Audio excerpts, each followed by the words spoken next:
충남 예산에는 예산시장이라는 곳이 있습니다. 1981년 개설한 상설시장입니다. 그런데 2000년대 초까지 번성했지만 2022년 말 현재 110개였던 점포가 50여 개로 쪼그라들었을 만큼 시장의 존재 자체가 불투명했습니다. 그런데 마법처럼 한 사람이 나타납니다. 여러분이 잘 아는 사람입니다. 과연 어떤 마법이 언제까지 유효했을까요? 오늘은 반짝 성공했다가 역사 속으로 사라진 기업들은 무슨 이유로 사라졌는지 그 원인을 찾아봅니다.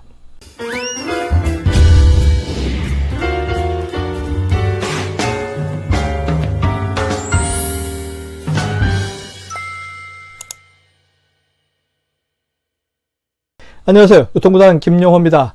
오늘 김용호의 유통혁명 69번째 이야기는 반짝 성공으로 끝나는 기업의 6가지 공통점을 이야기합니다. 2023년 2월 충남 예산군에 따르면 그 당시 TV 푸드 관련 프로그램에 거의 매일 나오는 인물을 투입한 지역시장 살리기 프로젝트를 시작한 지 한 달 만에 10만여 명이 예산시장을 찾아왔다고 합니다. 하루 평균 3,300여 명 꼴인데요. 프로젝트 시작 전 하루에 20에서 30명 정도에 불과했던 것과 비교하면 최대 250배로 늘어난 셈이죠. 그야말로 로켓 성장입니다. 그런데 이랬던 시장이 지금은 어떻게 되었을까요? 오늘은 반짝 성공했다가 망한 업체들의 공통점을 미국 파이낸셜 타임스가 정리한 내용을 알려드리도록 합니다. 반짝 성공한 기업들의 6가지 공통점을 정리해서 알려드리고자 하오니 반짝 성공을 원치 않는 경영주가 있다면 이번 영상을 열심히 보시고 기억하시기 바랍니다. 위대한 기업 가운데도 과거의 성공 비결에만 안주한 나머지 시대 변화에 민감하지 못해서 실패 기업으로 전락하는 6가지 이유를 만나보기로 합니다. 가장 큰 문제점으로는요, 위기 국면을 맞아 기존 전략에만 의존해서 밀고 나가는 타성이라며 외부 변화에 민감하게 대처할 것을 주문했다고 합니다. 본 콘텐츠가 미국 사례이지만 각각의 항목을 보다 보면 우리나라 기업 혹은 사람이 퍼뜩 떠오르기도 하고, 야, 어떻게 이게 똑같을까 하는 생각이 들 것입니다. 그럼 하나씩 알아보도록 하겠습니다. 첫 번째, 기업 최고 경영자가 경영 잡지 표지에 자주 등장하는 경우입니다. 언론이 특정 기업의 칭찬을 늘어놓았을 때 해당 기업은 성공을 일궈낸 기존 경영 전략에 집착하게 됩니다. 이때 독자의 입장에서, 소비자의 입장에서 이 기업 최고 경영자가 진짜 성공한 인물인지 혹은 돈으로 만든 홍보 기사인지를 잘 파악해야만 합니다.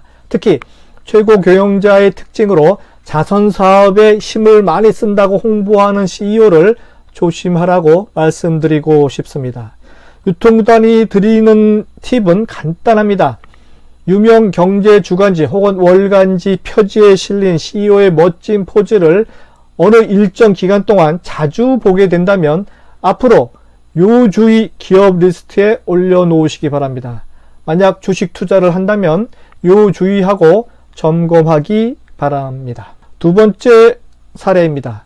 경영학자들이 특정 기업을 칭찬할 경우입니다. 유명 대학의 유명 경영학자의 찬사 속에서 오랜 세월 동안 성공기업의 간판을 달고 있는 기업을 조심하기 바랍니다. 이는 과거 세계적 초우량 기업으로 알려진 업체 가운데 그 지위를 누리는 기업이 극소수인 점만 봐도 쉽게 알 수 있습니다. 외부 경영대학 학자들이 특정 기업의 본질적인 문제점을 파헤치지 않고 장점만 지적할 경우 학자의 눈으로 본 기업 칭찬이기 때문에 부풀려진 경우가 많습니다. 또한 해당 기업의 CEO는 자신의 경영 방식을 맹신하는 우를 범하기도 합니다. 구독, 좋아요, 알림 설정은 좋은 콘텐츠에 대한 예의입니다. 세 번째는요, 기업 CEO가 경영 성공 사례에 대해 책을 저술한 경우입니다. CEO가 자신의 경영 방침을 성공작으로 판단하고 책으로 저술해서 출판까지 완성한 경우, 차후 예기치 못한 위기 상황을 맞았을 때 자신의 성공 공식을 좀처럼 바꾸려 하지 않고 결국은 기업 경영을 실패로 이끌게 만듭니다. 물론 새로운 마켓에서 성공한 젊은 CEO가 직접 책을 쓴다기보다는 글 잘 쓰는 경영학자의 도움으로 기술한 책이 대부분입니다. 우리나라에서도 이런 류의 책이 잘 팔린 사례는 참 많습니다. 제가 말하지 않아도 잘 아시죠? 네 번째 사례입니다. 기업이 사옥을 신축한 경우. 기업 경영인들은 자신들의 경영 성공을 과시하기 위해서 신사옥을 짓는 등의 기념비 설립에 집착하는 경우가 많습니다. 그러나 이들은 기업 성공을 이끈 요인을 분석하는 데는 등한시하는 경향이 있습니다. 사옥을 새로 짓고 바로 망한 사례는 동서고금에 참 많은 사례가 있습니다. 사옥 짓는 것은 정말 많은 고민 후에 결정해야 할 중대한 사항이라는 팩트를 기억하시기 바랍니다. 다섯 번째 사례는요, 경영 방식이 같은 CEO가 취임한 경우입니다. 이전 CEO와 경영 방식이 같은 이른바 붕어빵 CEO는 기존 기업의 경영 전략을 단순히 승계하는 데 불과합니다. 이들 붕어빵 CEO는 불행히도 이미 다져진 경영 로드맵 외에는 참신한 내용을 제시하지 못한다는 공통점을 가지고 있습니다. 이런 기업의 투자를 결정하는 우를 범해서는 안 되겠습니다. 마지막 여섯 번째입니다. 회사 이름을 딴 경기장이 등장한 경우입니다. 일부 기업 중에는 회사 이름을 딴 경기장을 선보여서 자사의 영향력을 과시하는 경우가 있습니다. 이미 파산한 미국 기업 엔론을 비롯해서 미국 벤처 캐피털 업체 CMGI, 항공사 아메리칸 에어라인, 인터넷 서비스 제공업체인 PSI넷, HP에 인수된 컴퓨터 업체인 컴팩 등이 그 대표적 사례입니다.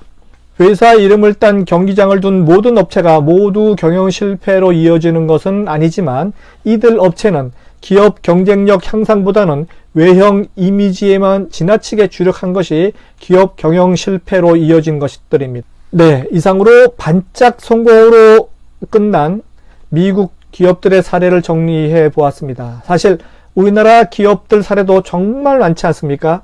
우리나라 지자체 경제 분야에 전문가가 없다 보니 TV에 자주 나오는 식품회사 대표를 전국의 모든 전통시장을 천편일률적으로 컨설팅 회사로 내정해 버린다면 무슨 발전이 있겠습니까?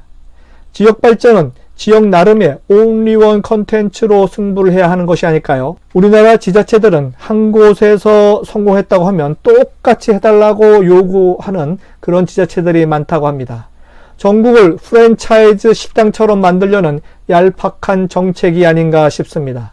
제발 공부 좀 하시던지 아니면 정말 초고수의 전문가에게 컨설팅을 의뢰하든가 둘 중에 하나를 선택해야 하지 않을까 싶습니다.